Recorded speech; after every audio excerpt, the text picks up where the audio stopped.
এই জন্য যারা ভিক্ষা করে রাস্তার মধ্যে যখন বলে আল্লাহর ওয়াস্তে কিছু দেন, এই ব্যক্তিকে প্রথম আপনি নিষেধ করবেন। দেখেন এই জুমলা ব্যবহার করা যাবে না। আমার সাথে যে কত ঘটনা ঘটে এরকম, অথচ প্রত্যেকটা ব্যক্তি যদি এদেরকে নিষেধ করতো তাহলে এরা কোনোদিন হয়তো বলতো না, হয়তো আপনারা কেউ নিষেধ করেন। যেই ব্যক্তি বলে আল্লাহর ওয়াস্তে কিছু দেন, এর হুকুম জানেন কি? রাসূল সাল্লাল্লাহু আলাইহি হাদিসের ভাষায় রয়েছে, যেই ব্যক্তি আল্লাহর ওয়াস্তে কিছু চায় তার উপরে লানত, আর যার কাছে চাওয়া হয়েছে আর এই কথা শোনার পরে যদি এই ব্যক্তিকে সে খালি হাতে ফিরিয়ে দেয় তার উপর আল্লাহর লানত। কতটা সেনসিটিভ হাদিস সহিহ। রাসূল সাল্লাল্লাহু আলাইহি বলছেন, কোন ব্যক্তি আপনার সামনে এসে বলল যে আল্লাহর ওয়াস্তে কিছু দেন, তার উপর আল্লাহর লানত পড়বে। কেন? সে আল্লাহর ওয়াস্তে ভিক্ষা করে। আল্লাহর ওয়াস্তে শব্দ ব্যবহার করা যাবে না। আর যখন সে বলে দিয়েছে সে লানতকারী হোক, তার উপর লানত প্রাপ্ত হবে, গজব প্রাপ্ত হবে, রহমত থেকে সে মাহরুম হবে, আপনার উপরও লানত হয়ে যাবে। যদি এখন আপনি শুনে নিয়েছেন সে আল্লাহর ওয়াস্তে কিছু চেয়েছে, আপনি তাকে খালি হাতে ফেরাতে পারেন না। আপনার যতটা সম্ভব তাকে দেন, দিয়ে আপনি বলেন দেখেন এই শব্দটার ব্যবহার করবেন না, কারণ এই কথা শুনে নিয়ে আপনি মুখ ফিরাতে পারেন না। কারণ সেখানে তো আপনাকে আপনার রবকে দাঁড় করিয়ে দিয়েছে, যে আপনার রব একজন খুনিও যদি পলাতক কোন ধরনের কাফের বা কিছু আপনার কাছে এসে বলছে আল্লাহর ওয়াস্তে আমাকে তুমি আশ্রয় দাও, আপনি প্রথম আশ্রয় দেন, পরেরটা পরে দেখা যাবে, পরেরটা পরে দেখা যাবে। কিন্তু যদি কোনো ক্রিমিনাল হয়, সন্ত্রাসী বা কিছু, এর হুকুম আবার ভিন্ন। তাকে আশ্রয় দিতে রাসূল সাল্লাল্লাহু আলাইহি ওয়াসাল্লাম বলছে যেই ব্যক্তি কোনো অপরাধীকে আশ্রয় দেবে তার উপর আল্লাহর লানত। লান আল্লাহু মান আওয়া মুহদিসান, ওই হাদিসও ভুলে যেন না, ওটা মুসলিমে রয়েছে।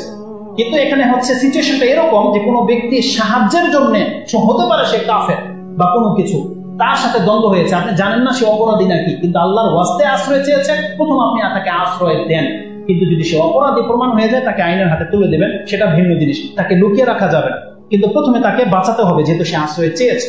কোনো মহিলা যদি বলে যে আল্লাহর ওয়াস্তে আমাকে তুমি টাচ করবে না, যেমনটা মরিয়ম আলাইহিস সালাম বলেছিল জিবরাইল আলাইহিস সালামকে, যে ক্বালাত ইন্নী আউযু বিররহমানি মিনকা, দেখো আমি আল্লাহর কাছে আশ্রয় চাচ্ছি তোমার কাছ থেকে। জিবরাইল আলাইহিস সালাম তখন বলছিল দেখো আমি মানুষ না, আমি ফেরেশতা। ক্লিয়ার হয়ে গেল কথা। রাসূলুল্লাহ সাল্লাল্লাহু আলাইহি ওয়াসাল্লাম ঠিক একই ঘটনা ঘটেছে, এক মহিলাকে বিয়ে করেছে, এক ঘরে তার সাথে মিট হয়েছে। রাসূল সাল্লাল্লাহু আলাইহি ওয়াসাল্লাম যেমনি তার কাছে গিয়েছে তাকে বোঝানোর জন্য, সে বলে ফেলেছে আউযু বিররহমানি মিনকা বা আউযু বিল্লাহি মিনকা, আমি আল্লাহর কাছে আশ্রয় চাচ্ছি আপনার হাত থেকে। রাসূল সাল্লাল্লাহু আলাইহি ওয়াসাল্লাম বলছেন তুমি একটা যোগ্য স্থানে আশ্রয় চেয়ে ফেলেছো, যাও তুমি তোমার বাসায় ফিরে যাও, তোমার সাথে আমার সম্পর্ক কাট হয়ে গেল, তোমাকে আমি কাজ করতে পারবো না, তুমি ফিরে যাও। আল্লাহকে যখন দাঁড় করিয়ে দেবে, একটা বনী ইসরাইলের আরেকটা মহিলার ঘটনা তো আপনি জানেন, তার চাচাতো ভাই তাকে স্বর্ণ মুদ্রা দিয়ে তার সাথে খারাপ কাজ করতে চেয়েছিল। যখন সে বলেছিল দেখো ইয়া বান্দা আল্লাহকে ভয় করো, তখন সে ফিরে গেছে সেখান থেকে। তারপর পাহাড়ের গুহা থেকে তার পাতা সরে গেছে, ওটা আমরা জানি। এনিহাও আমাদের কথা হচ্ছে যে আল্লাহকে যখন কোনো কাজে আপনার সামনে দাঁড় করিয়ে দেবে, আপনার যদি লসও লেগে যায়, আপনি প্রথমে কথাটাকে রেসপেক্ট করেন, সম্মান করেন।